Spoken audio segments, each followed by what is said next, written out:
All right, so yesterday we started getting into more detail on the E2 reaction mechanism.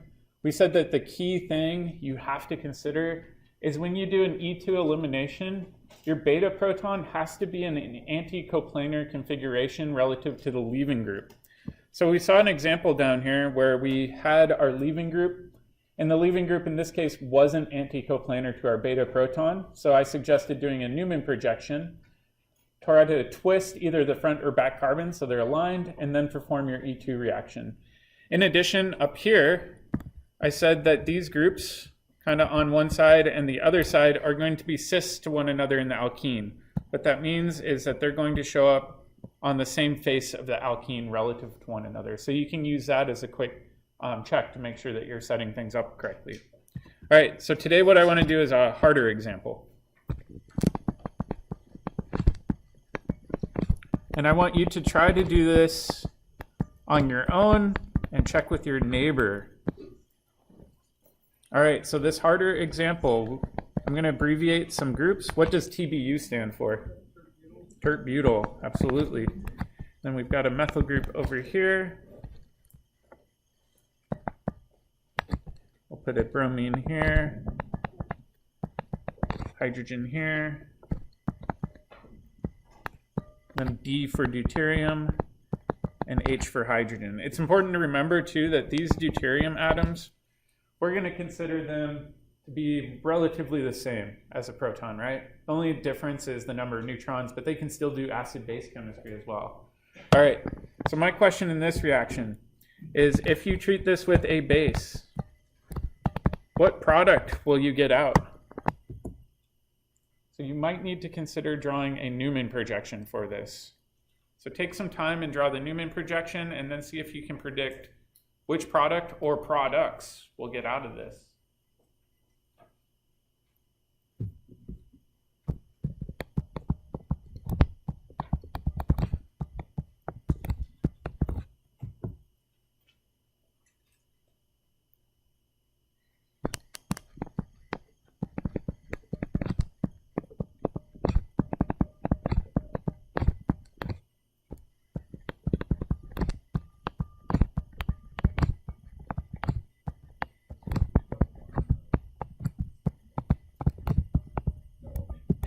Yep, you're going to make a double bond. Oh, that's not a question mark either.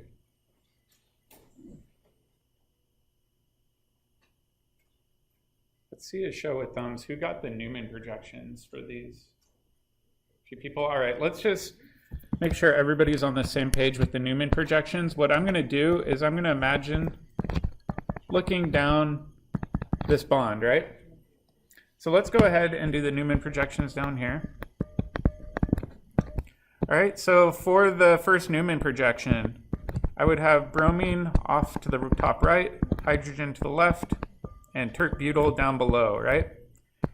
And then for the back carbon, we would have a methyl group sticking up, and then what would go to the bottom right? Deuterium, right? All right, so if we think about our leaving group, this bromine, we do have a hydrogen that's anti-coplanar. All right, so let's consider this. If we draw this out again, I'm just going to do the bond line structure and repeat it down here. We saw in this situation that the hydrogen would be anti-coplanar in this conformation, right? So we can go ahead and we can say, all right, if we've got a strong base, it's going to go after that hydrogen that's anti-coplanar. We'll clamp down. We'll kick off our leaving group. We'll get a double bond as our product. One double bond over here, or sorry, one carbon, we'll have a hydrogen and tert-butyl left over, right? So I'm just going to plug in that hydrogen and tert-butyl. Whoops. And I'll put the hydrogen on one side, tert-butyl on the other. Now my question for you is, what goes on what side over here? And when we think about it, right, we've got this methyl group and deuterium left over. So will the methyl group go on top or on bottom, and how can we tell? This gets a little trickier. let's go back, right? We said that these groups must be cis to one another, right? Because they're cis or close together on the Newman projection. So that means the methyl group should be on the same face as the hydrogen. So should the methyl group go on the top or bottom? Top, absolutely. So we can go ahead and we'd say methyl group will go on top. And then down here, we said that the tert-butyl group must be on the same side as the deuterium atom. So we can put that down here. Does that make sense? All right, do you think that's our only product for this reaction? What do you think? Yeah, let's try it. Doing a rotation. Because if we think about this, we could say, well, what if we move this deuterium where the hydrogen is, the hydrogen where the methyl is, and then the methyl where the deuterium is. So do a sigma bond rotation. What that means is that our front carbon isn't going to change. It's going to remain static. However, after that rotation, our methyl group would be here, our hydrogen would be here, and our deuterium would be here. So in this conformation, the bromine and the deuterium are anti to one another, right? Okay, so let's go ahead and kind of redraw this as well. So we kept the front carbon exactly the same.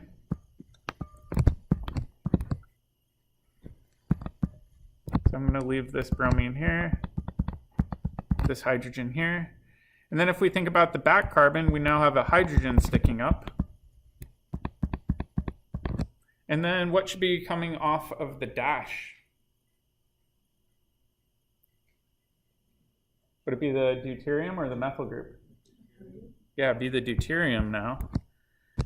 And then the methyl group would be here. And a quick way of checking is kind of do the reverse. Say, well, what if we look down this? Will it look like the Newman projection shown? Yeah, I'd say so. Let me clean up this D because that kind of looks like an oxygen.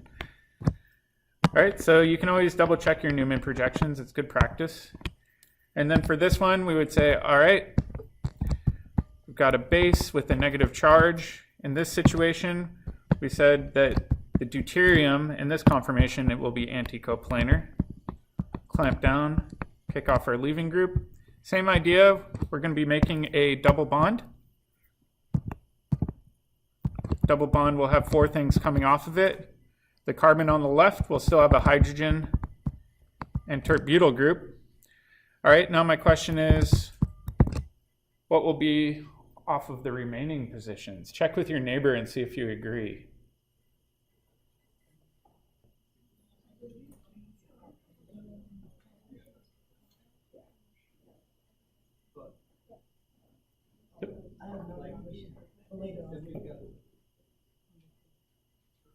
All right, let's see a show of thumbs. Who feels pretty confident about it? Thumbs down if you don't.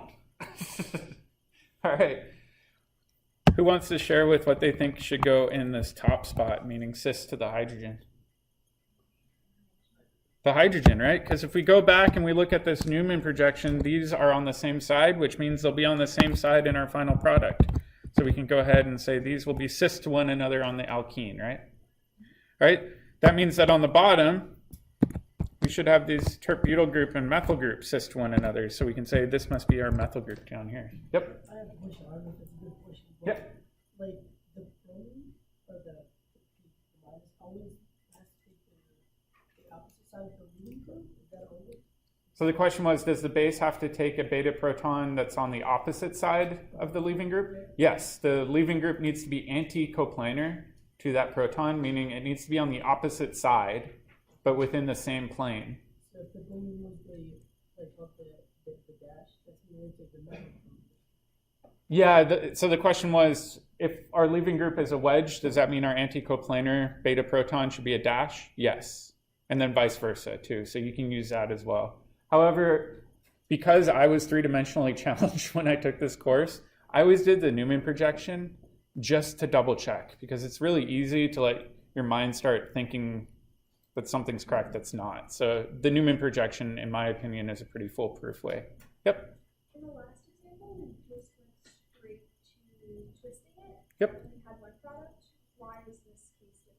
Yeah, that's a good question. So if we go back up here, question was, why in this example did we only get one product? Let's zoom in and look at this, right? How many beta protons do we have for this example? We just have one, right?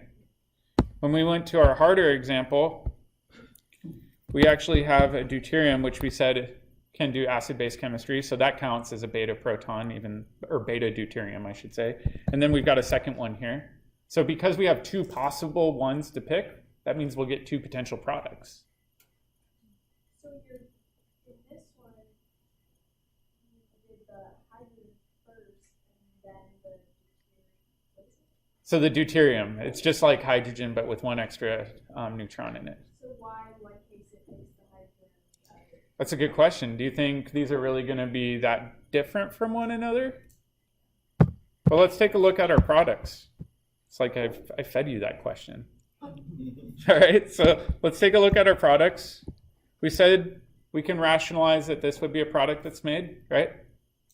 And we said that this could be a product that's made. Which one's more stable? First one, why?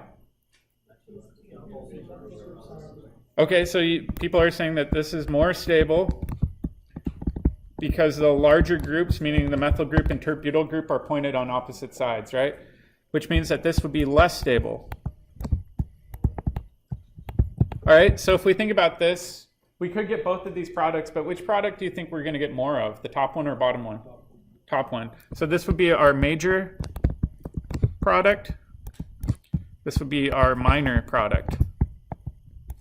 So in this situation, we will get a mixture. However, in this bottom case, we're going to get this as our minor product due to that steric clash between that terp-butyl group and methyl group. All right, let's do another one.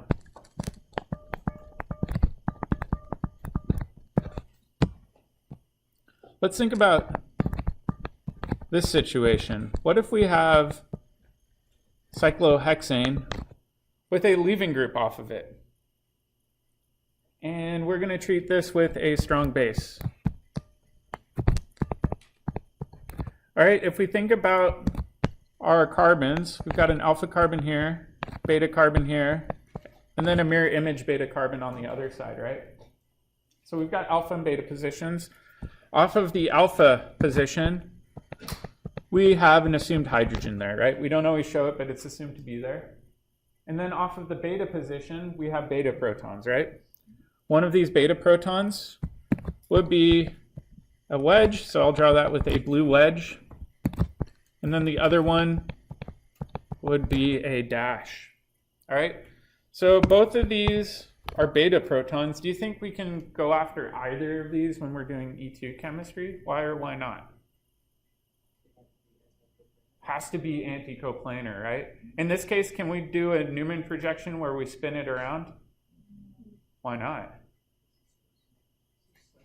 Because it's closed in a ring system, right? We can't do a true Newman projection rotation if we're locked into a ring system.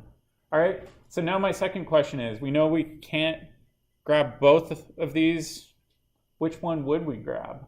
The orange or the blue? What do you think? Why the orange? Yeah, we need an anti, right? So up here we see that the bromine is coming off of a wedge, which means that our anticoplanar beta proton must be opposite, must be anti, so it must be a dash. So we can say, all right, I would project that this mechanism would look like this, pick off our leaving group, and we get a double bond there. My black proton off of that alpha carbon would still be there, and then the blue proton would be left over. In addition, we would still get our conjugate acid and our leaving group. All right, there's more to this though. Let's consider how we do conformational analysis for cyclohexanes. So how did we do that with cyclohexanes? We didn't do Newman projections. Chairs. Everyone's like, oh, I thought we were done with chairs. All right. So let's consider the two possible chair conformations for this. I'll do that one over here. clean this up. This one over here. And one of these, the bromine will be axial, right? And then in the other one, the bromine would be equatorial, right? So we've got our two possible chair conformations for this. Like I said over here, this would be my alpha position. We'd have a black proton kind of coming off of that alpha position. That black proton would be equatorial. If we go over to this one, that alpha position still has a proton, but this time it would be sticking completely down, right? Make sense? All right, so now let's go over to our beta position, and we'll just focus on the clockwise beta position. Doesn't really matter which one we want. And this beta position also has protons. Whoops. Let me color code it just like we did before. So if we color code our protons, the beta position, blue one, will be closer to our eye. So in this one, it will be sticking up. Orange one will be sticking out like this. Then over here, this will be up. And this would be that. All right. So we already said that the orange one, when we look at it, is the one we're going to pick just because we said it's got to be opposite in terms of our leaving group. So we saw in the top, the bromine was a wedge, which means that our anticoplanar proton must be a dash. All right, but let's consider the chair structures. If we look at both of these, is this one anticoplanar to our leaving group? What do we think? Well, first let's check. Is it pointed in the opposite direction? Yeah. Yes, so I would say it's anti. Is it in the same plane, meaning does it reside on the same line? What do you think? Yeah, I would say this is both anti, meaning pointed in the opposite direction, and it's coplanar. What about this one over here? In this configuration, is the orange beta proton anticoplanar? I would say it's not even in the same plane, right? Meaning they don't reside on the same line in space. They're not in the same plane. The bromine's going to be sticking out in the way, and then kind of offset 60 degrees or so, that orange proton will be pointed out in a way. They will not be in the same plane, though. So this one is not anticoplanar. Meaning that this is an unreactive conformer.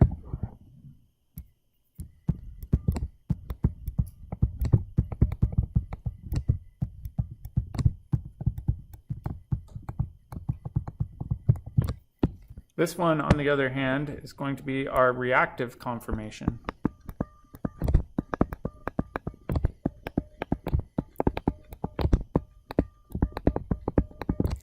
All right, so here's my take-home note. E2 chemistry with cyclohexanes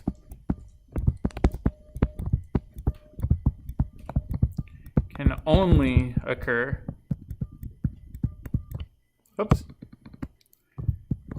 if your leaving group is axial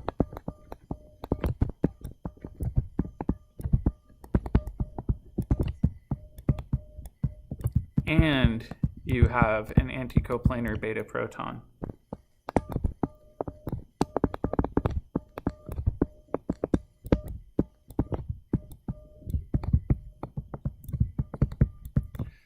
If we think about if bromine's ever equatorial, will we have an anticoplanar beta proton? No. In fact, if we think about this bond, let me actually highlight it right there. Actually, let me do a different color than orange. I'll highlight this. If we think about what's anticoplanar there, it's actually this bond and this bond that are anticoplanar. Those reside in the same plane, but none of the other bonds do. So in this conformation on the right, we could never have an anticoplanar beta proton if that leaving group is equatorial. So we need to always think about the conformations where the bromine or whatever leaving group we're thinking about is axial. And if you need to, you may have to do a chair flip. Does that make sense? Yeah. So the first chair represents the So the question was, does the first chair represent the molecule we're looking at? Yes. What about the second chair? Yeah, I would say they both do, right? Because with the chair flip, we're not changing the molecule. Then how can you say that it'll work or it won't? That's a good question. So if we think about this, it's not that one exists or the other exists, it's that it's under equilibrium conditions, right?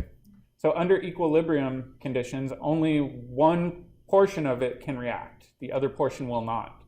But as soon as this portion reacts, according to Le Chatelier's principle, we'll actually start generating more of that, and eventually the reaction will be driven to completion. So it is weird to think about this as being under equilibrium control, though. Yep. The second chair, the bromine is axial and the H is equatorial. Are these the opposite side? So the question was, in the second one, is this opposite to that? Kind of. One's more pointed up where one's more pointed down, but do they reside on the same plane? No, they're kind of offset. They're not perfectly opposite of one another, right? Perfectly opposite would mean one's pointed straight up and the other one's pointed straight down. These are kind of offset at angles that aren't 180 degrees apart from one another. Yep, good question. For the chair flip, is this considered rate limiting? So the chair flip isn't the rate limiting step. In an E2 reaction, what's rate limiting? What's going to be the largest activation energy? It's going to be grabbing that beta proton, forming your double bond, and kicking your leaving group off all at the same time. That's the rate limiting step, so not necessarily the chair flip. Oftentimes this really bothers students because they'll say, we just spent a lot of time looking at stability of chairs. Which chair is more stable? The one on the right. But the more stable conformation in this example is the non-reactive conformation. It just happens to be the case for this specific example. So it is a little bit different than asking which one's more stable. Instead of asking which one's more stable, we're saying which one has an anticoplanar beta proton that can do E2 chemistry. That's different than stability. Would that decrease the rate then? I mean, I understand the rate limiting step, but That's a good question. If this is more stable in this form, So Eric's asking, because it's more stable in the non-reactive form, will that mean that the rate's slower? I'll give you a hint. Your problem of the day is asking something super similar. So with your problem of the day, what you might want to do is draw out both chairs. For each starting compound, ask yourself which one's more stable. The more stable one is going to be at the higher concentration, right? If it's at a higher concentration, it should proceed at the faster rate. So you can actually start doing theoretical rate studies depending on stability. But in this case, there's only one beta proton that's anticoplanar that will work, so it's only going to give you one product, and we're not really comparing it to anything else. So yeah, it may be a little bit slower than some other reactions, though. All right, let's do another one.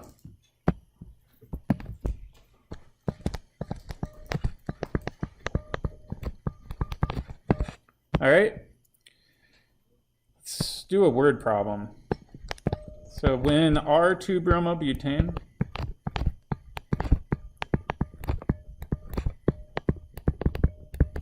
is treated with a strong base,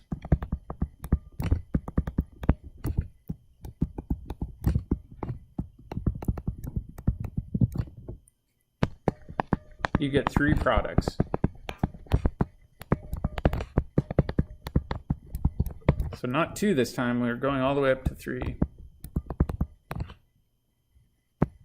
What I want you to do is to figure out what those 3 products are and explain why using a mechanism. So let's see if we can figure this out.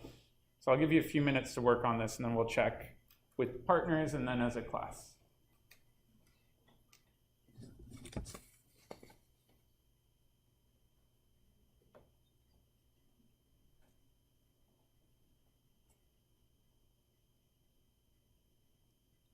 So let's make sure we're all drawing the same starting material. So we've got butane as our parent. It's 4 carbons long.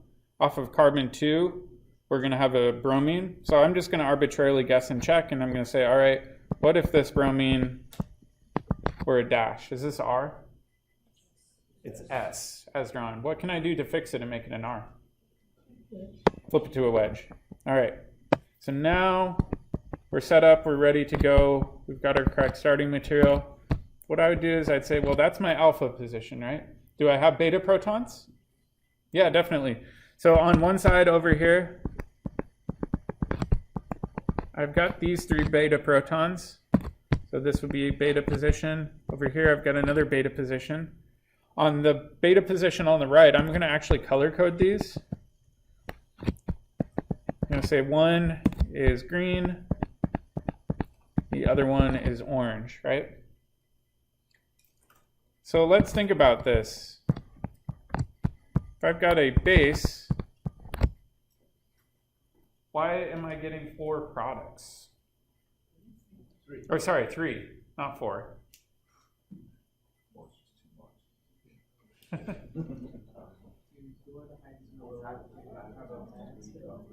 So one proposal is maybe there's a carbocation. Do we get a carbocation with an E2 reaction? No, we shouldn't. So probably no carbocations, although we will run into situations like that with E1 chemistry. Absolutely. Well, let's do a few thought experiments. So let's say I grab this proton and kick it off. I would get a double bond on the far left, right? And then I would still have this green proton right here, have an orange proton there, and I'd still have 2 remaining black protons, right? All right, so maybe that's one product. Does that make sense so far? All right, let's do a different one though. Let's say I do a purple arrow. Instead of grabbing that proton, I grab this one. Is that going to make a difference? It's going to give you the exact same product, right? So it really doesn't matter which of those beta protons off of that methyl group we grab. They're all going to give that same product. Okay, so that takes care of one group of beta protons. Let's try the other group.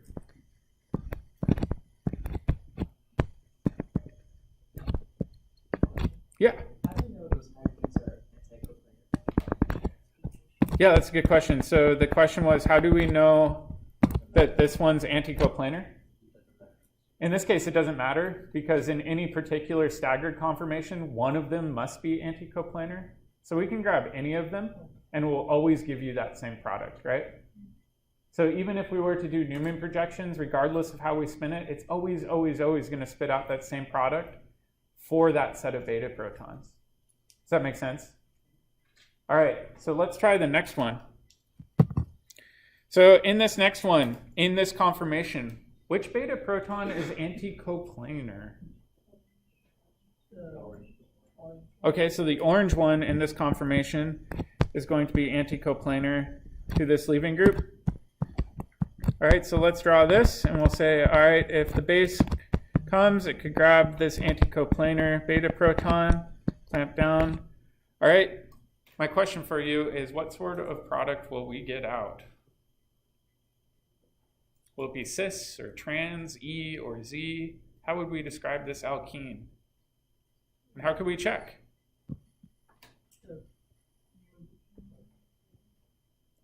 So what was your idea? Newman projection. So as a student, this is what I used to do. I used to say, I get really confused with this, so I'm just going to draw a Newman projection and double check my work, right? So off of the front carbon, I'm going to have a methyl group sticking up. I'm going to have an orange hydrogen to my right. I'm going to have a green one to my left. Make sense? Okay, back carbon. When we look at this, we would have a bromine over here. We would have a hydrogen right here. Methyl group sticking down. So we'd say, all right, in this product, we know that our methyl group is going to be on the same side as the hydrogen for either case. So let's go ahead and draw this. Like we saw, the front carbon,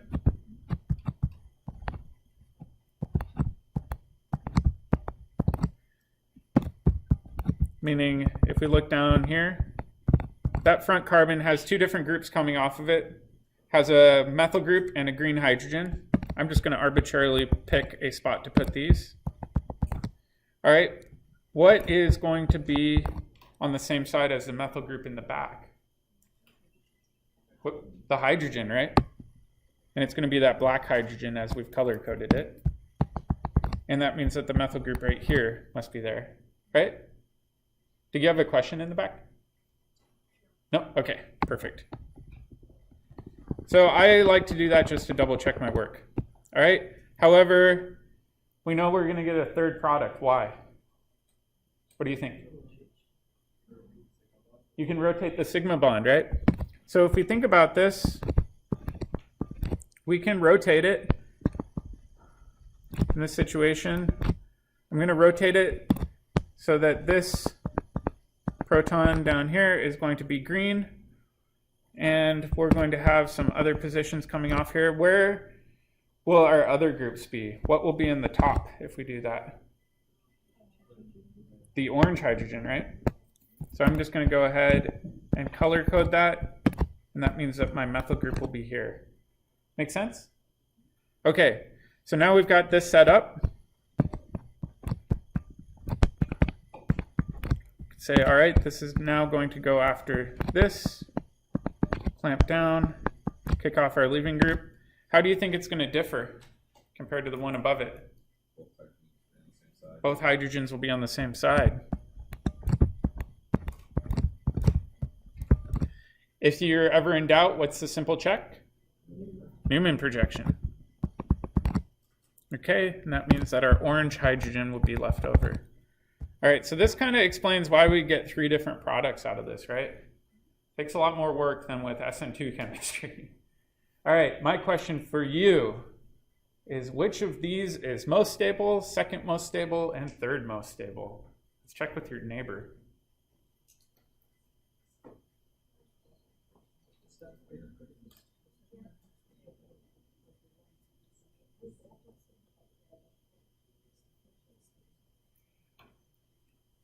All right, this one's tricky. Who thinks they know which one's the most stable? What do you think, Jordan? You think the middle one's most stable? I agree. Why do we think the middle one's most stable? Big groups are far away. All right, so this one is trans, which means it's relatively stable. It's pointed in the opposite direction. Okay, well, let's take this one. Why isn't this one more stable? It's got the biggest group kind of out on its own. What do you think? Yeah, do you remember a few days ago? I know this feels like an eternity ago, where we talked about alkene stability, where we said that mono-substituted alkenes are less stable than di-substituted alkenes. So in this case, let's go back. This top one is mono, this one's di, and this one's di.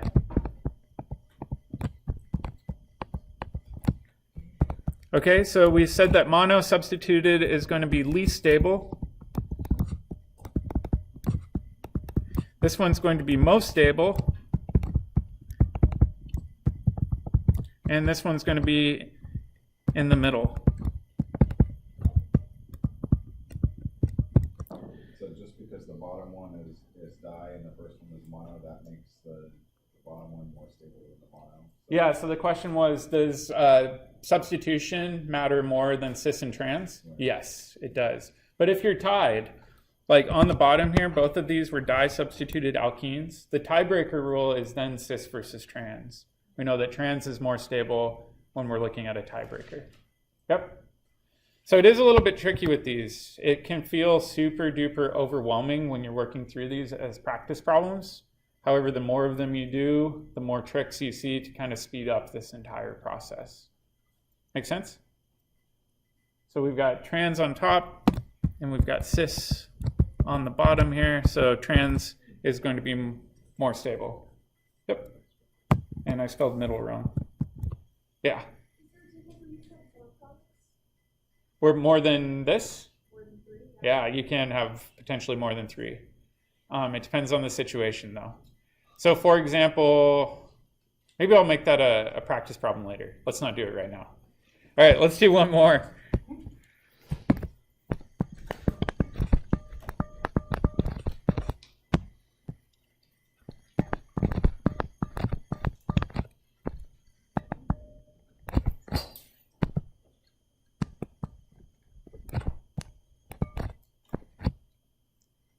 Okay, let's say we treat this with a strong base. My question for you is, let's try to predict how many products we'll get out of this.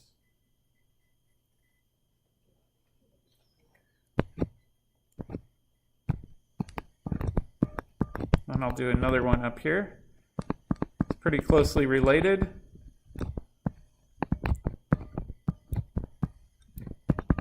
We'll do this one.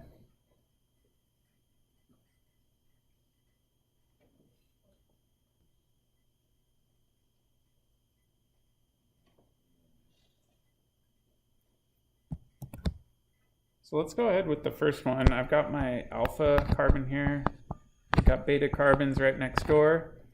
If we look at this top beta position, do we have any protons coming off?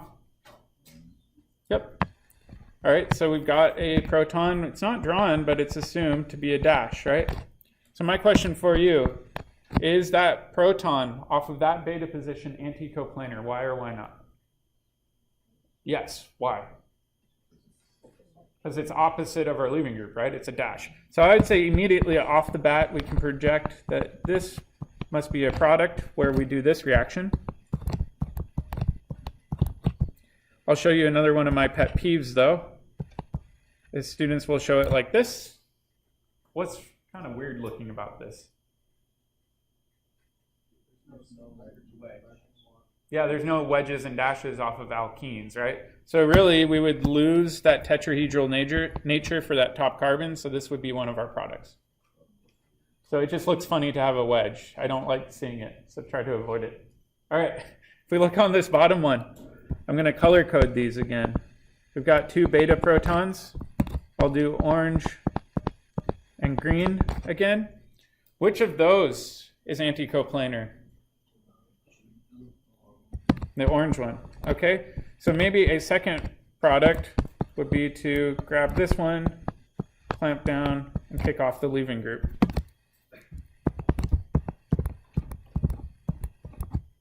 All right, in this situation, the top carbon kind of was untouched. So we would want to keep that wedge there, right? Because nothing happened at that top carbon. Any other products? What do we think? Yeah. Yeah, you can't twist these. Yep. All right. So I'd say we would only have two products for this one. All right, which one's more stable, left or right? Why the left one? It's tri-substituted. So this would be more stable because this is tri-substituted. This would be less stable because this is di-substituted. All right, let's do the next one. So we got alpha here, got beta here, beta here. We know off this alpha position, we must have a proton right here. So let's focus in on this proton. Can we use this proton for E2 chemistry? Why not? Not anticoplanar.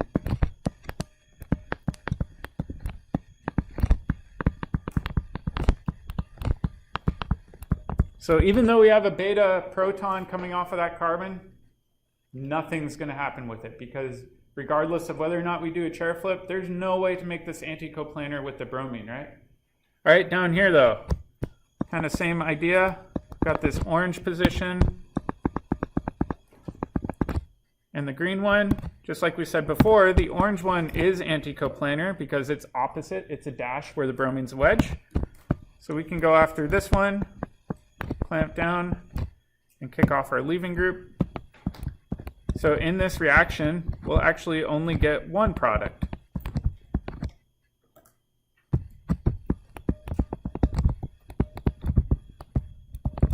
So there's a lot to think about with these reactions. I know it can feel a bit overwhelming, so my goal is over break. I know you want to eat turkey and watch football, but try to sit down and do some of these practice problems. That way we don't lose it out of our consciousness before next week. Next week, we're going to try to focus a lot of time on practice, and then we'll talk about, in situations like this top one, how we can favor one of these alkenes over the other alkene. And we actually have some tricks that we can do to favor formation of one alkene over the other. So that's where we'll stop today.